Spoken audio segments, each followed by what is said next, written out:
তুমি যদি সত্যি সত্যি নিজের সাথে সৎ হও তাহলে একটা প্রশ্নের উত্তর দাও, তুমি কি সত্যিই কম পড়ো, নাকি তুমি পড়ো কিন্তু সঠিকভাবে পড়ো না? এই দুনিয়ায় এমন অনেক স্টুডেন্টস আছে যারা তোমার থেকেও কম সময় পড়ে কিন্তু রেজাল্টে তোমার থেকে অনেক এগিয়ে যায়।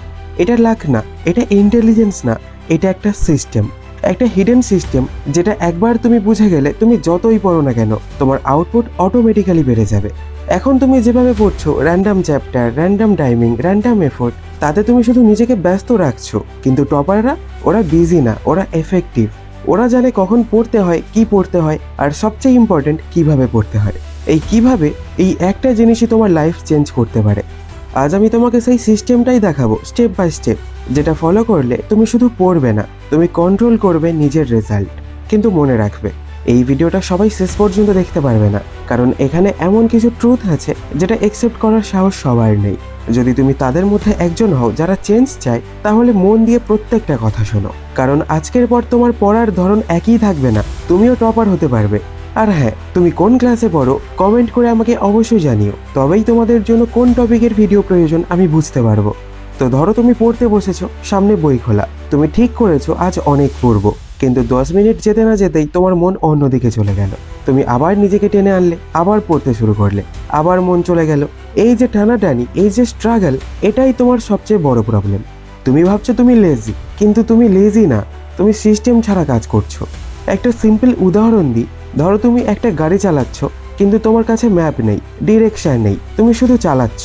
তখন কি তুমি ঠিক জায়গায় পৌঁছাতে পারবে? হয়তো না। তুমি ঘুরবে, সময় নষ্ট করবে, ফুয়েল নষ্ট করবে, শেষে হয়তো ক্লান্ত হয়ে থেমে যাবে। তোমার পড়াশোনাও ঠিক এমনই হচ্ছে, তুমি পড়ছো কিন্তু ডিরেকশন ছাড়া। এখন টপাররা কি করে জানো? ওরা শুধুই পড়ে না, ওরা আগে ঠিক করে ওরা কি পড়বে। এইটা খুব সিম্পল শোনায়, কিন্তু এটাতেই গেম চেঞ্জ হয়ে যায়। তুমি যদি একটা চ্যাপ্টার খুলে পড়তে বসো, তাহলে তুমি কনফিউজড হয়ে যাবে, কোথা থেকে শুরু করবে, কোনটা ইম্পর্টেন্ট, কোনটা স্কিপ করবে, কিছুই ক্লিয়ার থাকবে না। কিন্তু টপাররা পড়ার আগে পুরো চ্যাপ্টারটা স্ক্যান করে নেয়। ওরা দেখে এই চ্যাপ্টারে কোন টপিক থেকে বেশি কোশ্চেন আসে, কোনটা বেসিক, কোনটা হাই ওয়েটেজ। এই কাজটা হয়তো 5-10 মিনিট লাগে, কিন্তু এই 10 মিনিট তোমার 2 ঘন্টা সেভ করে দিতে পারে। এখানেই সিস্টেমের প্রথম পাওয়ার। এরপর আসে দ্বিতীয় জিনিস, ফোকাস। তুমি হয়তো অনেকক্ষণ বই নিয়ে বসে থাকো, কিন্তু তোমার মাইন্ড 10 জায়গায় ঘুরে বেড়ায়। আর টপাররা কম সময় বসে, কিন্তু যখন বসে পুরো মন দিয়ে বসে। ডিফারেন্সটা কোথায় জানো? ডিফারেন্সটা ডিস্ট্রাকশন কন্ট্রোলে। তুমি যখন পড়তে বসো, তোমার পাশে মোবাইল থাকে, নোটিফিকেশন আসে, মাইন্ড বারবার ডিস্ট্র্যাক্ট হয়। তুমি বারবার অ্যাটেনশন সুইচ করো, আর প্রতিবার সুইচ করলে তোমার ব্রেনের এনার্জি ড্রেন হয়। কিন্তু টপাররা একটা রুল ফলো করে, যখন পড়বে তখন শুধুই পড়বে। ওরা নিজেদের জন্য একটা ছোট জোন ক্রিয়েট করে, যেখানে ডিস্ট্রাকশনের কোনো জায়গাই নেই। আর এই ডিপ ফোকাসটাই ওদের অ্যাডভান্টেজ দেয়।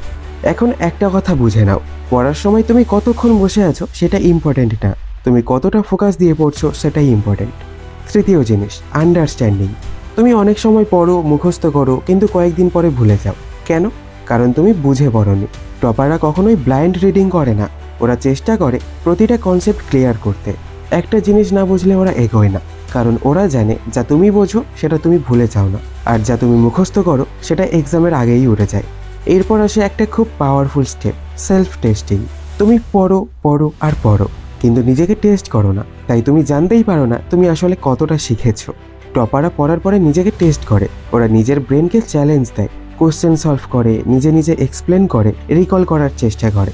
এই প্রসেসটা একটু কঠিন লাগে, কিন্তু এখানেই ম্যাজিক হয়, কারণ যখন তুমি রিকল করো তখন তোমার মেমোরি স্ট্রং হয়।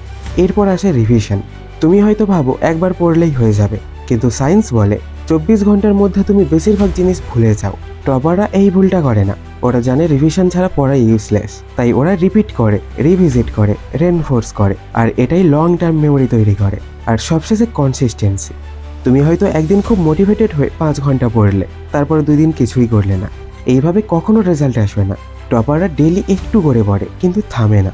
ওরা পারফেক্ট না, কিন্তু ওরা কনসিস্টেন্ট। এখন একটা জিনিস বুঝে নাও, এই পুরো সিস্টেমটা রকেট সায়েন্স না, এটা সিম্পল। কিন্তু প্রবলেমটা হলো সিম্পল জিনিস ফলো করা সবচেয়ে কঠিন। তুমি আজ মোটিভেটেড, কাল হয়তো থাকবে না, কিন্তু সিস্টেম তোমাকে ধরে রাখবে। তুমি যদি আজ থেকে র্যান্ডম পড়া বন্ধ করে এই সিস্টেম ফলো করো, প্ল্যান করে পড়ো, ফোকাস দিয়ে পড়ো, বুঝে পড়ো, টেস্ট করো, রিভাইজ করো, তাহলে তোমার রেজাল্ট চেঞ্জ হবেই। সময় লাগবে, কিন্তু চেঞ্জ হবেই। শেষে একটা কথা বলি, তুমি অ্যাভারেজ না, তুমি শুধু এখনো সিস্টেমটা ইউজ করছো না। যেদিন তুমি এই সিস্টেম ফলো করতে শুরু করবে সেদিন থেকেই তুমি চেঞ্জ হতে শুরু করবে। তাই কাল থেকে না, এই ভিডিওটা শেষ হওয়ার পরেই বই খুলে বসো, কিন্তু আজ থেকে অন্যভাবে বসো। কারণ আজ তুমি শুধু পড়বে না, তুমি স্মার্ট ভাবে পড়বে, তোমার রেজাল্ট চেঞ্জ হতে শুরু করবে।